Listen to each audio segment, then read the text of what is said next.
Hello, I'm Julia. My father-in-law humiliated me at dinner, calling me a freeloader in front of everyone. But hours later, something unexpected happened. His credit card was declined. Funny how life works out, right? They think they can control me, but what happened next will shock you. I'm done being the scapegoat. Watch how I finally took back control. Hook 2. They thought they could tear me down with a lie. They didn't know I was already walking away with everything. But the truth is, it wasn't just about that dinner. It was about years of manipulation, betrayal, and the weight of a family who saw me as nothing but a burden. What happened next changed everything, and it all starts when I stood up for myself. But was I ready for the consequences? The house smelled of roasted chicken and mashed potatoes, a familiar scent that should have felt comforting, but instead filled me with unease. It was like any other Sunday dinner, the kind where we all sat down to eat together, but tonight, something felt different. There was an invisible weight in the air, a tension that hadn't been there before. I tried to push it aside, focusing on the conversation around the table. But it wasn't easy. Not when my father-in-law, Paul, sat across from me with that look in his eyes, the one that always made me feel like I wasn't good enough. He had a way of making every word feel like a judgment, even when it wasn't meant to be. Tonight, I could already feel the sting of it.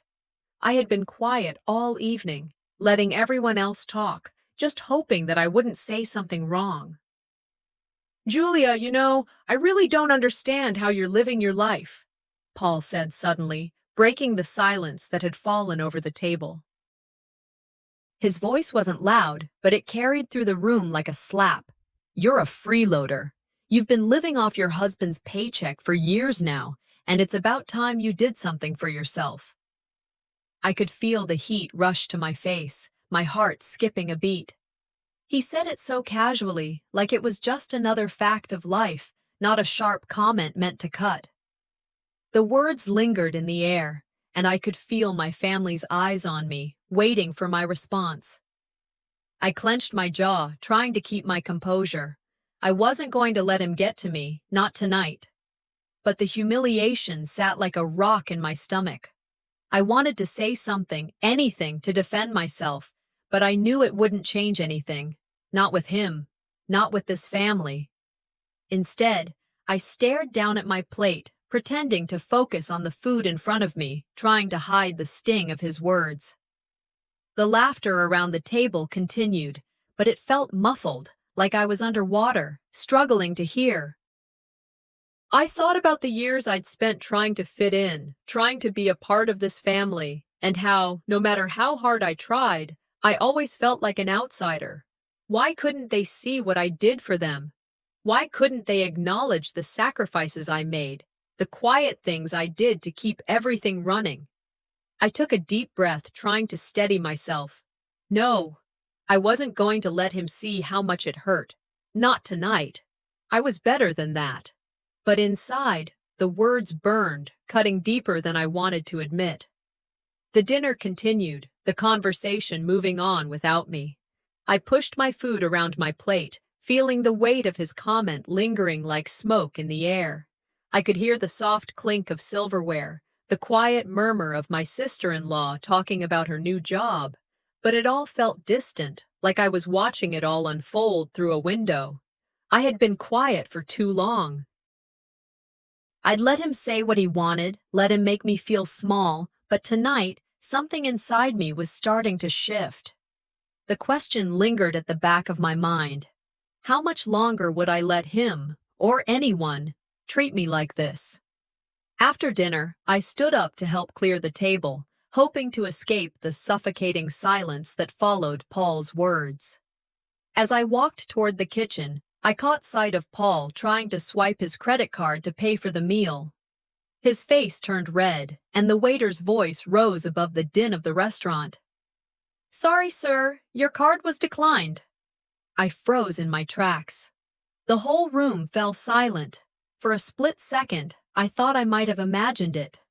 But no, there it was. The look on Paul's face. The awkward pause that followed.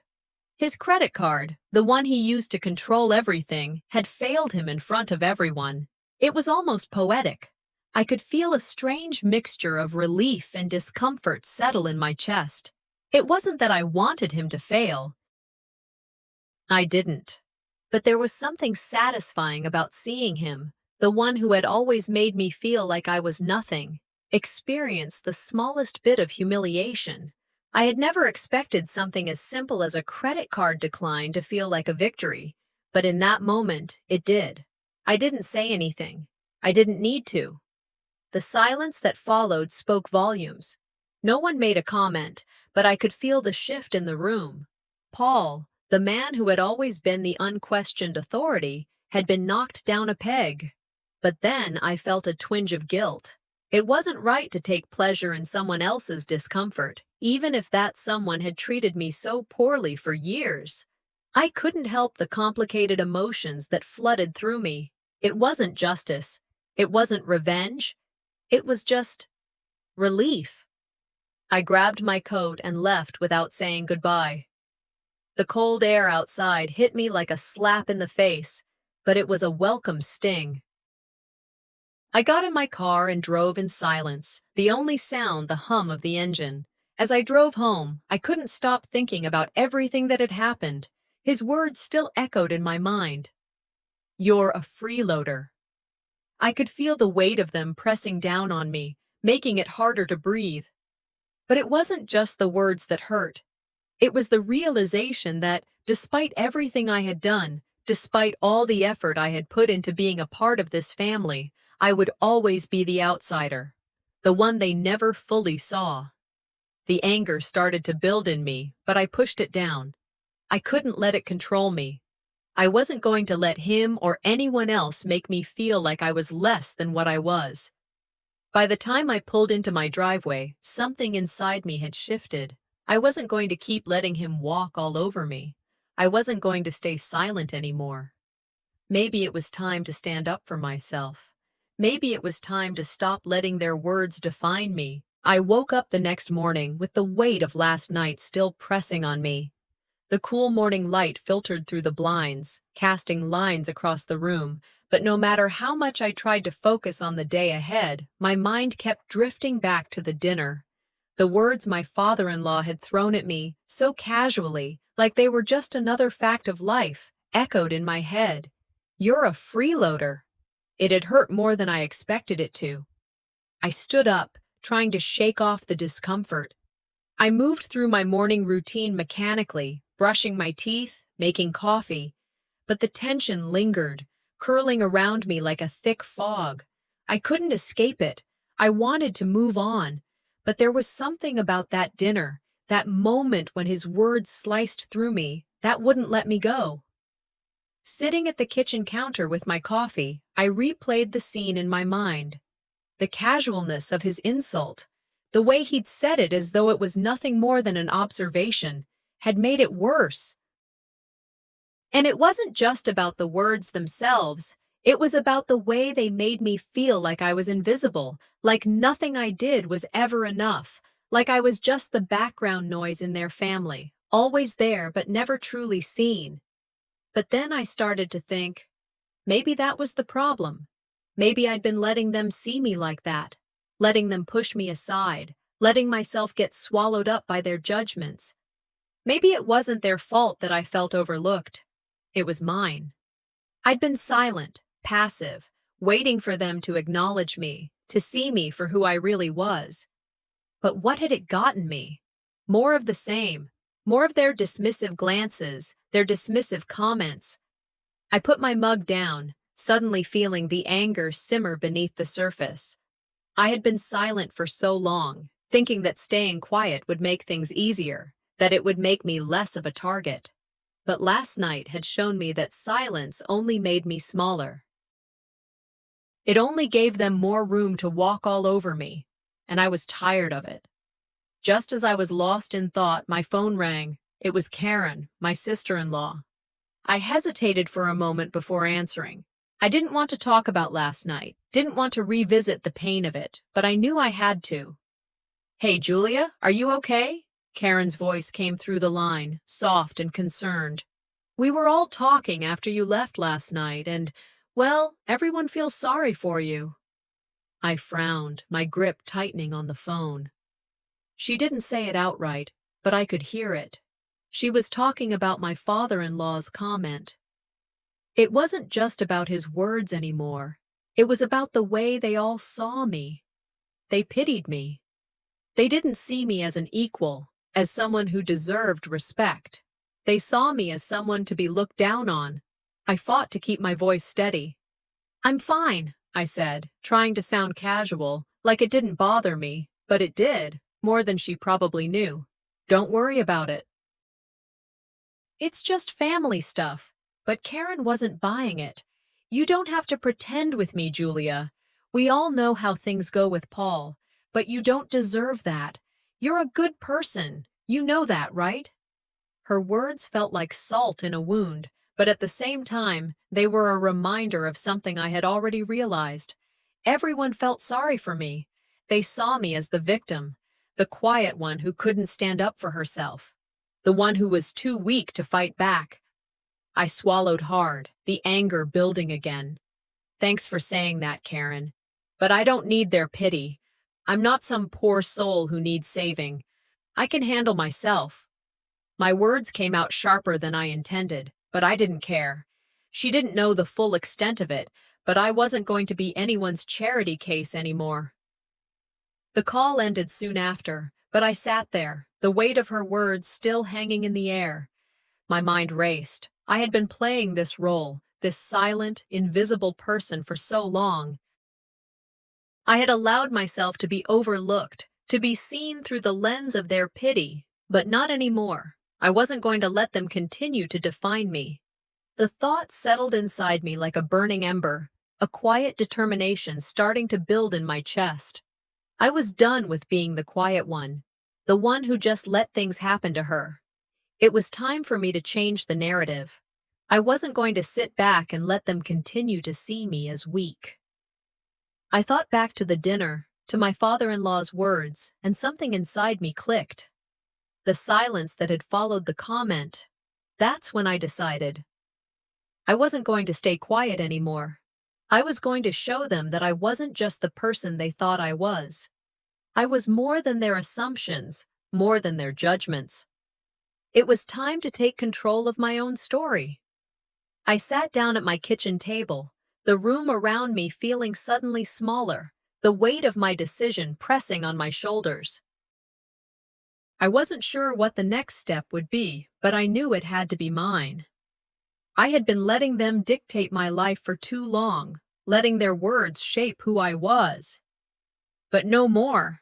I wasn't going to wait for their approval anymore. I was going to make my own way. As I sat there, the phone rang again. I glanced at the screen, and the name on it made my heart skip a beat. It was a number I hadn't expected to hear from. I took a deep breath before answering. I didn't know it yet, but this phone call would change everything. The morning after my call with Karen, I woke up with a sense of purpose I hadn't felt in a long time. I had spent the night reflecting, sorting through my emotions, and most importantly, recognizing that I was tired of being invisible. Today was going to be different. I stood up from bed, stretching as I glanced out the window. The sun was already high, a clear sign that it was time to stop wallowing in self-pity and start acting. The weight of the family dinner still lingered, but I knew I couldn't let it consume me. Not anymore. I moved through my morning routine faster than usual, making coffee, dressing in my work clothes, and grabbing the presentation I had been preparing for a while. The one thing I had been focusing on for the last few weeks, my career. It was something I could control. It was my way out of this tangled mess. If I couldn't get the family to see me, I could at least make a name for myself outside of their narrow view of me. The tension from last night hung in the air like smoke, but I refused to let it stifle me. I felt the pain of my father-in-law's words, but it wasn't a sting that could last forever. It would fade if I let it, and I would let it fade, but not before I took action. As I sat at my desk, reviewing the presentation one last time, I realized something important. My value was never tied to how they saw me. I had spent so much time trying to fit in, trying to meet their expectations. But that was the problem. I didn't need their approval. I had my own worth, one that didn't rely on their judgment. It was liberating to think that way, yet a small part of me remained unsure. What if they never saw me for who I really was? What if I kept playing this part of the invisible family member forever? But then I snapped myself out of it. No, I wasn't going to play small anymore. I closed the laptop, took a deep breath, and picked up my phone. It was time. Time to confront the man who had underestimated me for far too long. I called my father-in-law, asking if he wanted to meet for coffee. At first, I wasn't sure what would come of it. A part of me expected him to brush it off, but another part was ready to face him. I needed to, for my own peace. We met at a small cafe not far from his place. The air between us was strained as we sat down.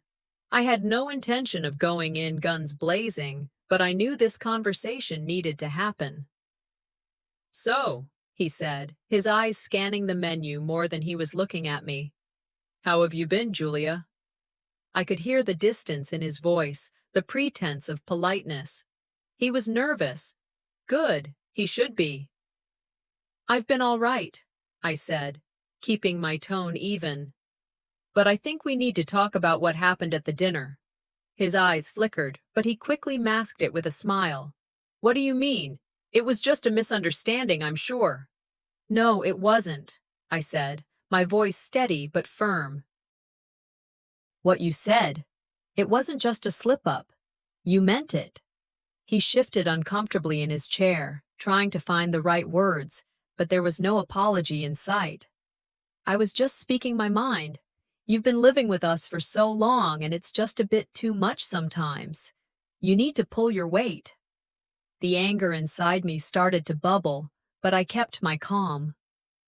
"I've been more than helpful to this family," I said, meeting his gaze. "I've sacrificed a lot, and I've never asked for anything in return."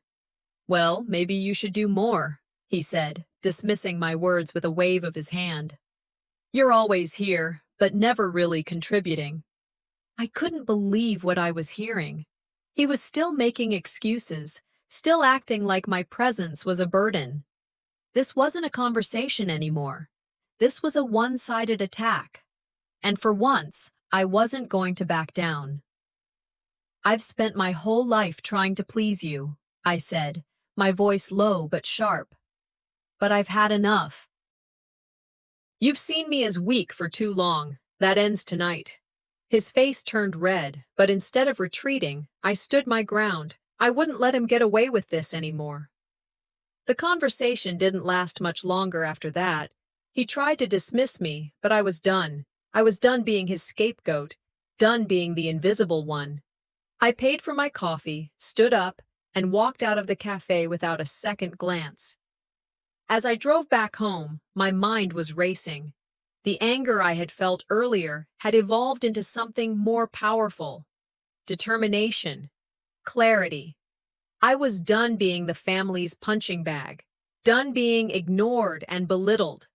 The confrontation had given me the strength to take action in ways I never thought possible. But I knew this was only the beginning. The next family dinner was coming up, and I would no longer sit silently. I would no longer be a pawn in their game. This time, I would make sure they saw me. I didn't know what the outcome would be, but I wasn't afraid anymore. As the day went on, the tension built, but it wasn't the same weight that had pressed down on me before. It was different now. It was mine to control.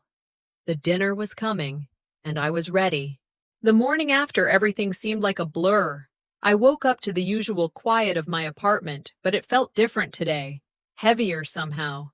It wasn't the same feeling of defeat that I used to wake up to, that lingering heaviness of being invisible. No, today was different. I stood in front of the mirror, staring at the woman who had spent too many years letting others decide her worth. The woman who had been too afraid to speak up, the woman who had allowed herself to be pushed down over and over again, But now, looking at my reflection, I saw someone who had finally had enough. "This is my fight," I whispered to myself, feeling the words settle deep inside. "And I will win."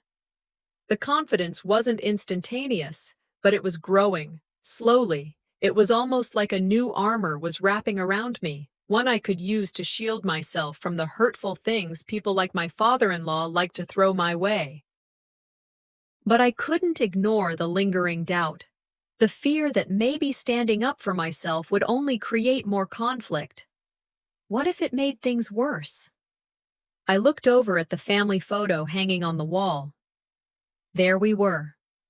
My husband, his parents, the whole family smiling, pretending everything was perfect. The truth was, it hadn't been perfect for a long time. I had spent years trying to fit into a family that never truly accepted me. And now, I realized I didn't need their acceptance. "I am not invisible anymore," I said aloud, the words feeling foreign but liberating at the same time. I was done with the silent role I had been playing, done with pretending to be okay with how I was treated. This was my life, and I was going to start living it for me. As I prepared for the day, the phone rang. It was Karen, my sister-in-law. I braced myself. I could already hear the concern in her voice, the way she would attempt to guilt-trip me into feeling like I was the problem. Sure enough, she didn't disappoint. "Hey, Julia," she said, her voice soft, almost pitying. "I know things got a little intense at dinner, but everyone's really upset. They feel sorry for you. I just wanted to check in." I felt a wave of anger rush through me, but I didn't let it show. "I'm fine," I said, trying to keep my voice even. "I don't need anyone's pity." She hesitated before speaking again, her words dripping with subtle manipulation. "Look, Julia, everyone's just so disappointed. Maybe you should think about how your actions are affecting the family." The guilt-tripping, the passive-aggressive remarks. I had heard them all before, but today they felt different. I wasn't going to fall for it this time. "I'm not the problem here," I said calmly, my voice firm. "You all are. You've spent years making me feel like I don't belong. But I'm done with that. I'm not going to sit quietly while you continue to tell me what I'm doing wrong." "I'm done." The silence on the other end of the phone was deafening. Karen didn't respond immediately. Instead, there was just the sound of her shallow breath, like she didn't know how to react. "I'm hanging up now," I said, my resolve strengthening with every word. "Goodbye, Karen." I ended the call without another word. My heart was pounding in my chest, but I felt something new, something powerful, beginning to rise within me. I spent the rest of the day reflecting on the conversation. I had always been passive, always just taking whatever was thrown at me. But not anymore. I had my career, my financial independence, and now I was going to take control of my personal life too. I sat down at my desk and started making plans. I was going to take back what was mine. I was going to stop being a background character in my own life. My father-in-law had pushed me too far, and I wasn't going to stand for it anymore. I wasn't going to let him or anyone else define who I was. I was going to write a letter to him, set boundaries, and make it clear that I would no longer tolerate disrespect. As I began writing, the words flowed easily. I wasn't going to hold back. "This is not about right or wrong," I wrote. "It's about respect, and I won't accept anything less from you anymore." The letter felt like a weight lifted from my shoulders. It wasn't the final solution, but it was a start. I had started to reclaim my voice. Later that evening, I sat in the park, the cool air brushing against my skin as I thought about the letter. There was something cathartic about taking that first step. For the first time in a long time, I didn't feel alone. That's when I got the call. It was from my cousin, someone I hadn't spoken to much over the years. He was quiet at family gatherings, usually staying out of the drama. But today, he reached out to me, and for the first time, I felt like I had someone in my corner. "I've been where you are," he said, his voice steady. "They've made me feel invisible too. You're not alone in this." His words were a balm to my wounded spirit. My cousin had been through his own version of the same struggle, and now he was offering support, something I hadn't expected. He continued, "You deserve better than this. Don't let anyone tell you otherwise. You've got more in you than they realize. Let me help you with your career, get you on the right track." His support felt like a warm embrace. For once, I wasn't fighting this battle by myself. I thanked him, feeling a surge of gratitude. I wasn't alone anymore. I had people who believed in me, and that made all the difference. That night, I made a decision. It was time to confront my father-in-law. I couldn't keep avoiding it. The next meeting, the next dinner, it didn't matter. I was going to stand my ground, whether he liked it or not. I arranged to meet him at his office the following day. This time, there would be no sidestepping, no pretending everything was fine. I was done with that. As I sat in my car, ready to walk into his office, I thought about the years I had spent tolerating his behavior. How many times had I swallowed my words? How many times had I let him belittle me, make me feel small? Not anymore. "I've tolerated this for long enough," I said aloud, my voice steady. "I'm not your scapegoat anymore." I walked into the office, my resolve stronger than ever, knowing this conversation would change everything. The morning was quiet, almost too quiet, the kind of stillness that gnaws at you, that fills the air with uncertainty. I sat in front of my mirror, looking at the woman I had become over the past few days, the woman who had made a decision to no longer be invisible. But with that decision came a weight I hadn't anticipated, the loneliness of walking this new path alone. I ran my fingers through my hair and sighed. "I've been here before," I muttered, staring at my reflection. "This time, I'm not backing down." It wasn't just about standing up to my father-in-law anymore. It was about carving out my own space, about taking control of a life I had been letting slip through my fingers for far too long. And yet, there was a part of me that still feared what would come next. I wasn't ready to lose everything, but I had already lost so much. What more could they possibly take from me? I had made a decision. I wasn't going to let my family manipulate me any longer. Not with their guilt trips, not with their passive-aggressive comments, and certainly not with the years of neglect and dismissal. I wasn't their scapegoat anymore. As I dressed for the day, my phone buzzed on the table. It was an unknown number. I hesitated, but answered anyway. "Julia?" It was Karen, my sister-in-law. I could feel the undercurrent of manipulation in her voice even before she spoke. "We need to talk," she said. "I've been hearing things. You're causing problems for the family. Everyone's so disappointed in you." Her words cut deep, but I didn't let it show. "I'm not the problem here, Karen," I said, trying to keep my voice steady. "You all are. You've been using me as the punching bag for years. You've made me feel small for so long, but not anymore." There was a silence on the other end of the line. She wasn't used to me pushing back, and I could tell she was scrambling for the right response.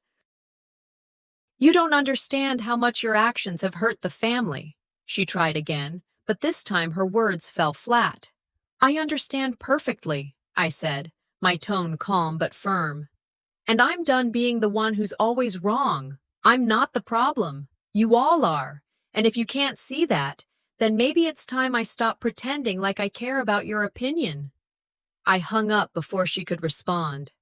The adrenaline was still pumping in my veins, but as the seconds ticked by, I felt a shift. The guilt that had once haunted me felt like a distant memory. I was no longer the passive player in this game. It was my turn to make the rules. The rest of the day felt like a blur. I threw myself into work, taking on new responsibilities, handling difficult meetings with ease. I wasn't just doing my job, I was taking ownership. I started setting boundaries with my colleagues, asserting myself in a way I never had before. It felt good, but it didn't stop the ache. As empowered as I felt in the office, there was a gnawing loneliness inside me. Every time I looked at my phone, I half expected a message from my family, but nothing came. The silence was deafening, and it began to weigh on me. The distance between me and my family felt so final. What if I was making a mistake? What if this independence I was fighting for was just going to lead to even more isolation? It wasn't until the next morning that I got the confirmation I needed. A message popped up on my phone, anonymous. "You've made your bed, Julia.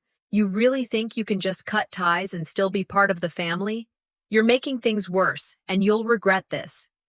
The words stung, but they also gave me clarity. This wasn't just about standing up for myself and the family. It was about something much bigger. My father-in-law, the person who had always seen me as less than, was now actively working against me. The realization hit me hard. This wasn't just family drama, it was sabotage. But instead of crumbling under the pressure, something inside me snapped. I wasn't going to let him destroy me, not now. I was done being manipulated. I spent the rest of the day gathering evidence, preparing for the inevitable confrontation. This time, I wasn't going to back down. I scheduled a meeting with my father-in-law, and this time, I was ready. I had the evidence to expose his campaign against me at work, the rumors he'd spread, the subtle jabs he'd made to undermine me. I was going to lay it all out, and I was going to do it on my terms.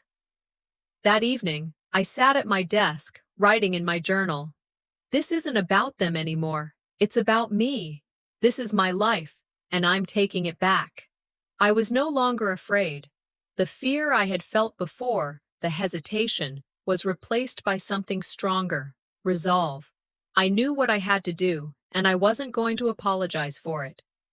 The next day, I met my father-in-law at his office. As we sat across from each other, the air between us was thick with unspoken tension. He tried to deflect, to belittle me, as he always had, but I wasn't going to let him. I laid everything out, his manipulation, the lies, the smear campaign he had started at work. At first, he tried to gaslight me, telling me I was overreacting. But I wouldn't let him dismiss me anymore. I stood my ground, calm but unwavering. I've tolerated this for long enough. I'm not your scapegoat anymore. His face turned red, his hands trembling as he tried to regain control of the conversation, but I could see it in his eyes. He was shaken, and for the first time, I felt like I had the upper hand. As I walked out of his office, the weight of the conversation settled on my shoulders. I knew the battle wasn't over, but something inside me had changed. I had taken the first step, and it felt like freedom. But deep down, I knew there was more to come. The hardest part was just beginning. It had been a week since the confrontation with my father-in-law. I'd spent the days in relative silence, reflecting on everything that had happened, trying to process the gravity of what I'd done. For so long, I had been running on autopilot, doing what was expected of me, never questioning or pushing back. But now, for the first time, I was free. Free from the chains of family expectations, from the suffocating weight of their judgment. Yet that freedom didn't come without its costs. I felt a quiet ache in my chest, a loneliness that I wasn't sure how to deal with. My phone had buzzed with missed calls and texts from my family, but I hadn't answered a single one. I couldn't. Not yet. I wasn't ready to go back to that life. I spent my mornings journaling, focusing on my self-care. Therapy had become a lifeline, giving me the space to vent, to unravel the years of silence and submission that had built up inside me. I had started reading more, not just for distraction, but for growth. Books that challenged my perspective, that made me question the narratives I had been told for so long. At work, I was thriving. The shift in my demeanor hadn't gone unnoticed. I was taking on more responsibility, making bold decisions in meetings, and impressing my colleagues. For the first time in a long while, I trusted my own judgment. I was standing up for myself, even in the office, where I'd always played it safe before. But there was still a gnawing feeling in my gut, a constant tug of guilt. The family was in the back of my mind, and I knew deep down that they were probably talking about me, judging me for the choices I'd made. I wasn't naive enough to think that they'd simply accept my decision to break free. One afternoon, as I was finishing a meeting at work, I got a call from Karen, my sister-in-law. Her voice was laced with concern, but I could hear the undertones of judgment too. "Julia, I've heard some things," she began, hesitant. "I think you need to come back. Everyone's so upset. They think you've abandoned the family." I felt a rush of anger, but I held it back. I had spent years being gaslighted by my family, always second-guessing myself. But now I knew better. "Karen, I didn't abandon anyone," I said, my voice steady. "I chose myself. And that's something you all can't seem to understand." Her response was defensive, trying to put the blame back on me. But I wasn't having it. I had spent far too long being manipulated, always the one who had to apologize, always the one to back down. Not anymore. "I can't keep doing this, Karen. I'm done with the guilt trips. I'm not the problem here," I said, my voice firm. The silence on the other end was telling. She didn't know how to respond. And that, in itself, was a victory. After hanging up, a weight lifted from my chest, but there was still a part of me that felt unsettled. The family was divided, and I was the one who had made the first move toward independence. But now I had to deal with the fallout. They wouldn't let me go without a fight. It wasn't long before I felt the first signs of that backlash. My best friend Emma called me later that night. "Hey, Julia, I need to tell you something," she said, her voice tight. "Your father-in-law, he's been spreading rumors about you. He's telling the family that you're ungrateful and manipulative, that you're trying to break everyone apart." I felt my heart drop. The familiar surge of anger flared up inside me. "Are you serious?" I asked, disbelief in my voice. "Yeah, he's trying to turn everyone against you. It's sick, Julia." The old me would have crumbled under the weight of those words, would have apologized and tried to smooth things over. But not anymore. I wasn't going to let him dictate my narrative. "Don't worry about me, Emma," I said, taking a deep breath. "I won't let him define me. I'm done running from this." As the days passed, I found myself growing stronger, but I knew I had to confront this head on. I couldn't let my father-in-law's lies go unchecked. I had to protect my peace, my reputation, my future. I decided it was time to confront him again, but this time, on my terms. I spent hours preparing, gathering all the evidence I needed. Text messages, emails, the stories I had heard from my family. I even reached out to my brother-in-law, the one person who still had a close relationship with my father-in-law, hoping to get his support. When the time came, I sent a message to my father-in-law. "I know what you've been doing, and I won't stand by and let you destroy my life. We need to talk. I'm done being silent." The response was almost immediate. He didn't take me seriously, of course, but I wasn't going to back down. I was prepared for whatever came next. Then, to my surprise, I got a call from my mother-in-law. I hadn't heard from her in months, not since the fallout with my father-in-law. She was always the quiet one, staying out of the drama, but now she was calling me. "I've been watching from the sidelines, Julia," she said, her voice hesitant but firm. "And I want you to know, I've been supporting you, even if you didn't know it. Your father-in-law, he's been manipulating all of us." Her words were a balm to my wounded soul. For the first time, I didn't feel alone. I had someone in my corner, and it made all the difference. This is what I needed, I thought, my heart swelling with a mix of hope and caution. Now I have a plan. The next day, I arranged the family meeting. Everyone was invited. My father-in-law, my mother-in-law, and anyone else who had a stake in this drama. The tension was palpable as I walked into the room, prepared to expose the lies and manipulation that had controlled my life for so long. I laid everything out, clear, concise, undeniable. The text messages, the emails, the stories from family members.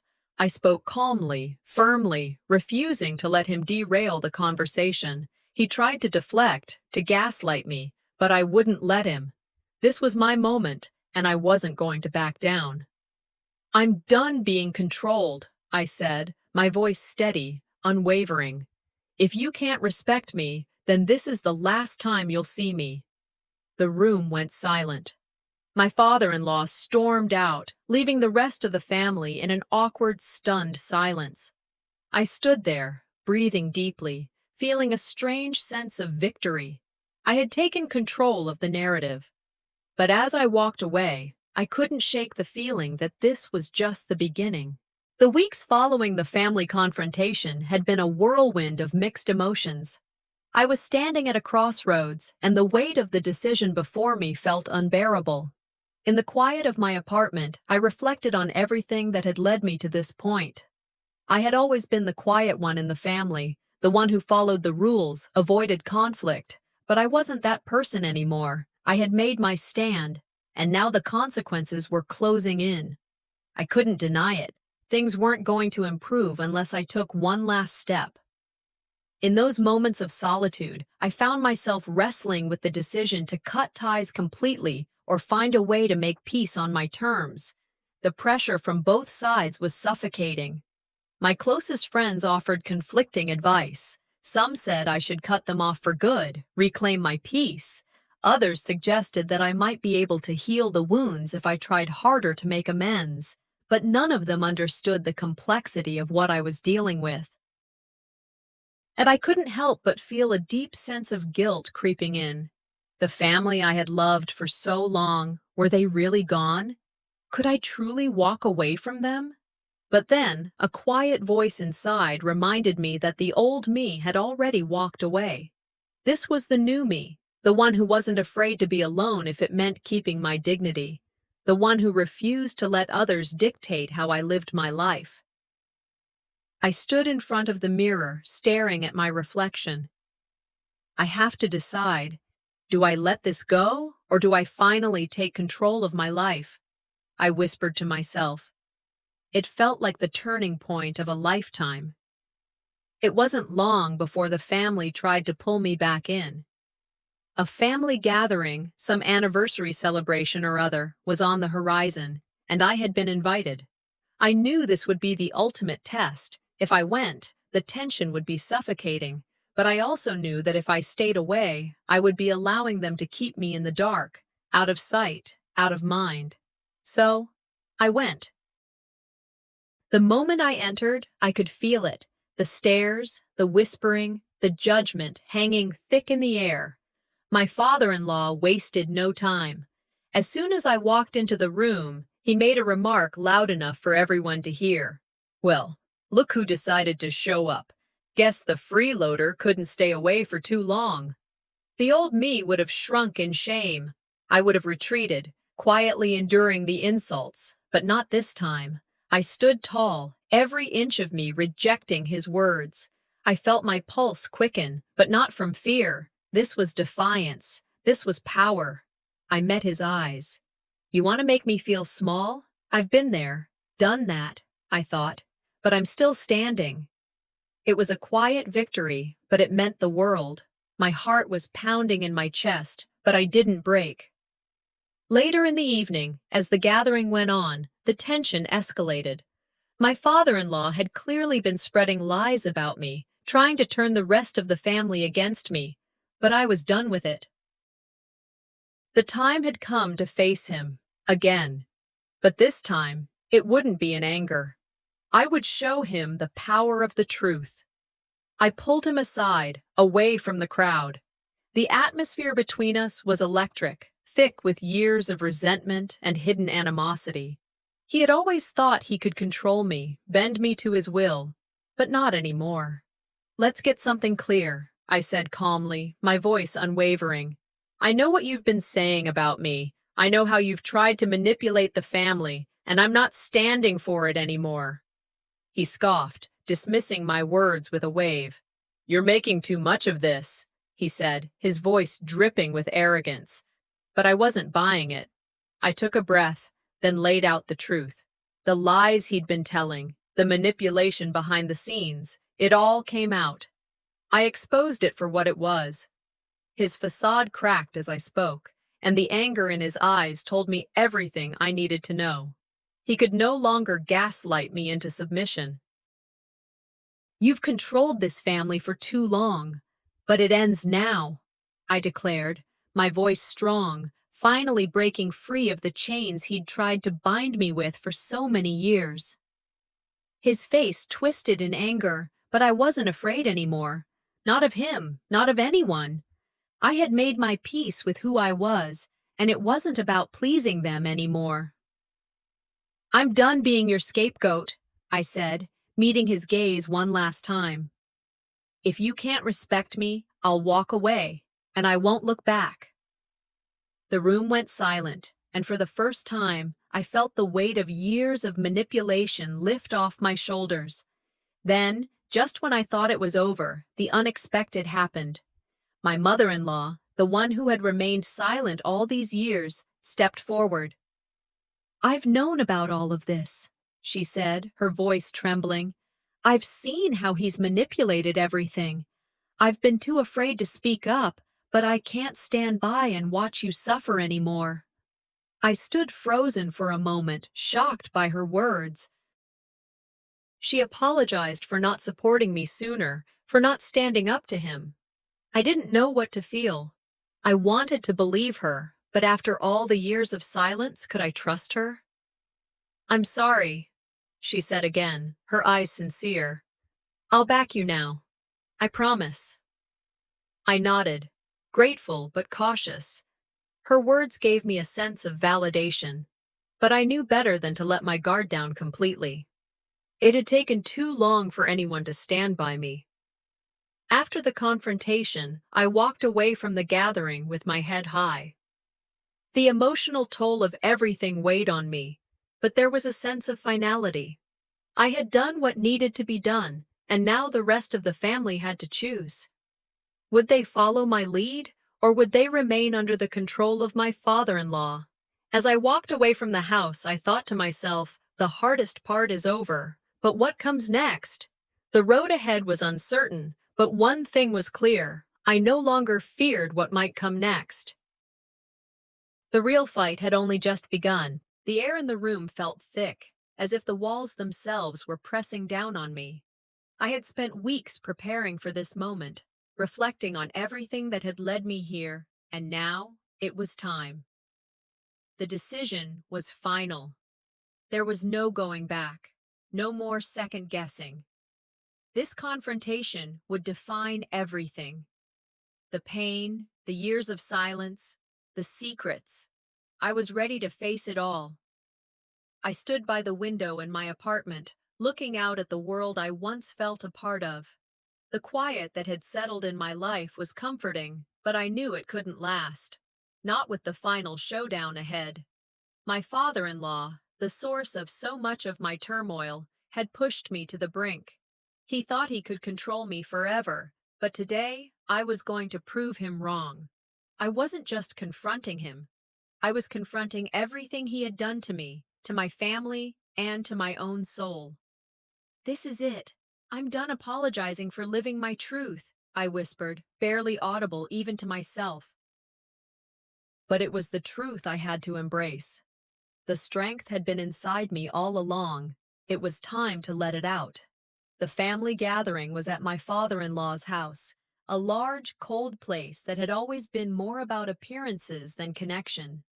A birthday, one of those celebrations meant to draw everyone together under the guise of happiness. But I knew better. The air was already thick with tension, the uncomfortable politeness of people unsure of how to behave with me, how to speak to me.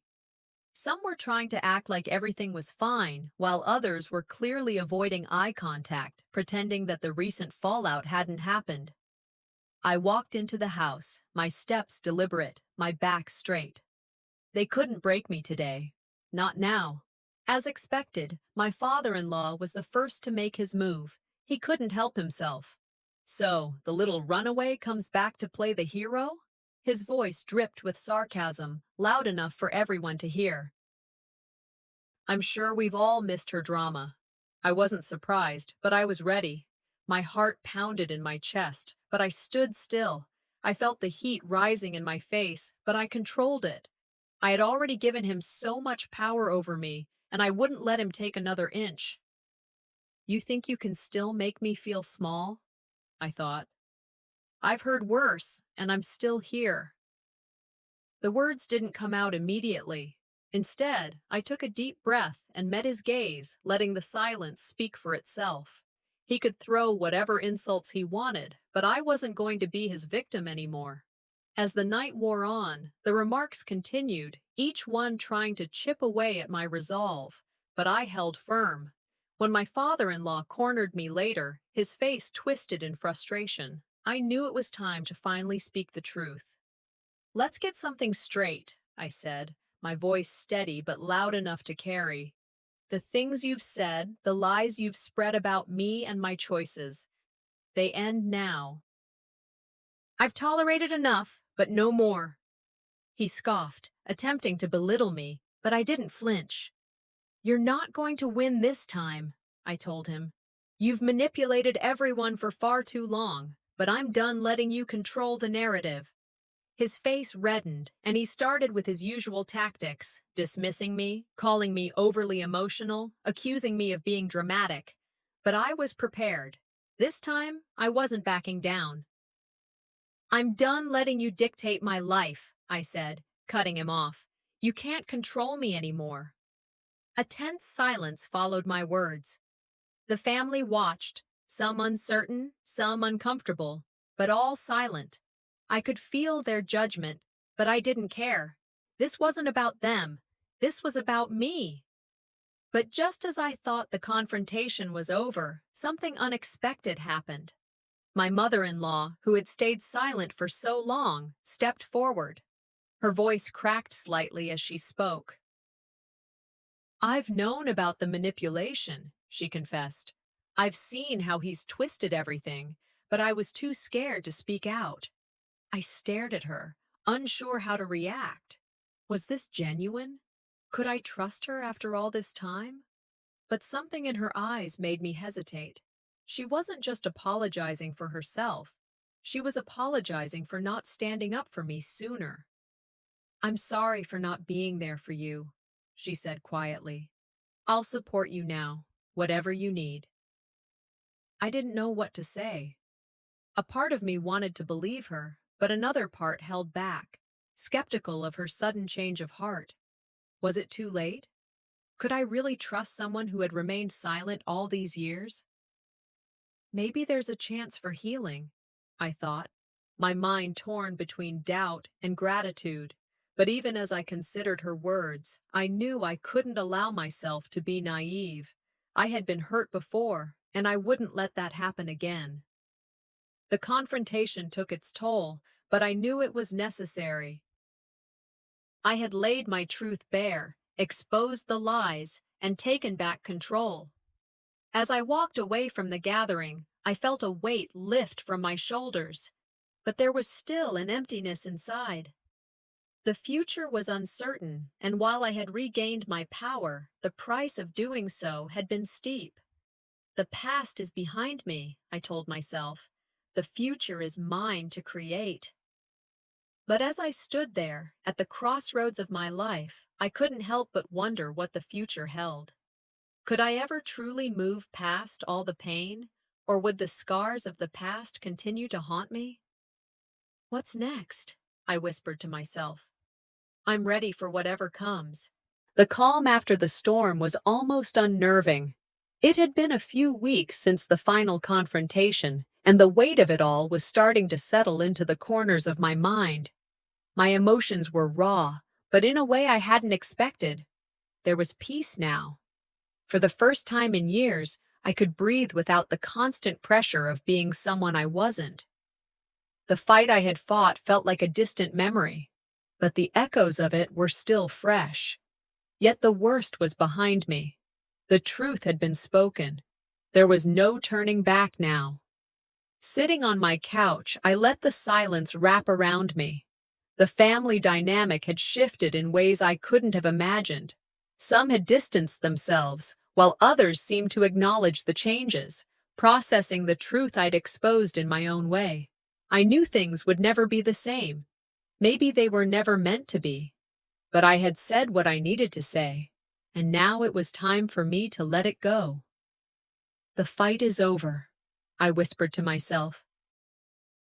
But the scars will take time to heal, and maybe, just maybe, that's okay. The world outside my window seemed quieter now, too. Maybe it was just me, but everything felt a little more still, as if the universe had paused for a moment. I had to admit, part of me still longed for the family I used to know. But the other part of me, the part that had fought for years to stand up for myself, couldn't go back. Not now. I'd spent years putting others first, sacrificing who I was just to keep the peace. The time had come to rebuild myself.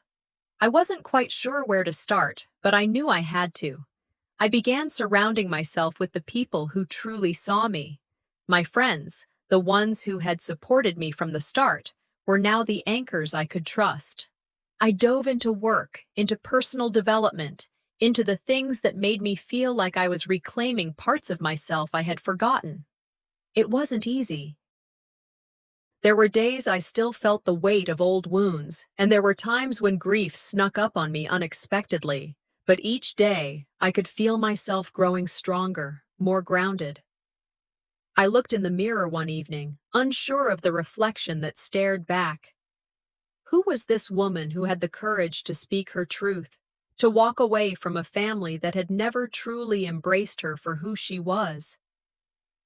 I didn't have all the answers yet, but I liked the person I was becoming. I'm still learning who I am, I thought with a sigh, but I like the person I'm becoming. Then, one day, I ran into someone from my past. It was an old friend, someone I hadn't seen in years. They were shocked by the changes in me, and for a moment I felt the sting of vulnerability. The past seemed to rise up between us, but as we talked, I realized something. I wasn't that person anymore. I see the past in their eyes, I thought as we spoke, but I'm no longer that person. It was strange, seeing someone who still held on to the memories of me as I once was. It made me realize how far I had come. But it also made me question how much of my past I could truly leave behind. It wasn't just about moving forward, it was about reconciling with what I had been. But I wasn't willing to go back. Not to those old patterns, not to those old expectations. A week later, I received an invitation to another family gathering. The idea of going back to the fold felt tempting, but I was torn. Would it help heal the wounds, or would it just reopen them? My heart raced at the thought of seeing them all again. The same faces that had caused me so much pain, yet also, in some twisted way, the faces I once loved. Do I go back to heal old wounds, or do I leave them buried, never to reopen again? I wondered, pacing around my apartment, unsure of what to do.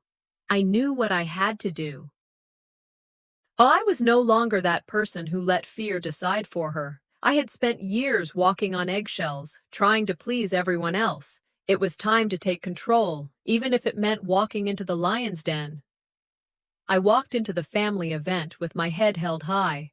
The room seemed to freeze as I entered. There were whispers, some awkward silence, but I didn't let it rattle me. I was different now. I wasn't the victim. I wasn't the one who would be stepped on. This time, I was in control of the narrative. The old dynamics were there, trying to resurface. The passive-aggressive comments, the sideways glances. But I set my boundaries. I stayed calm. I didn't react to the jabs or the whispers. This was my moment. I would no longer let them pull me into their mess. I am not the person I was yesterday, I thought quietly to myself. And that's okay. Just when I thought I had made it through unscathed, the family tried one last manipulation. They couldn't let go of the idea that I was still the person they could push around.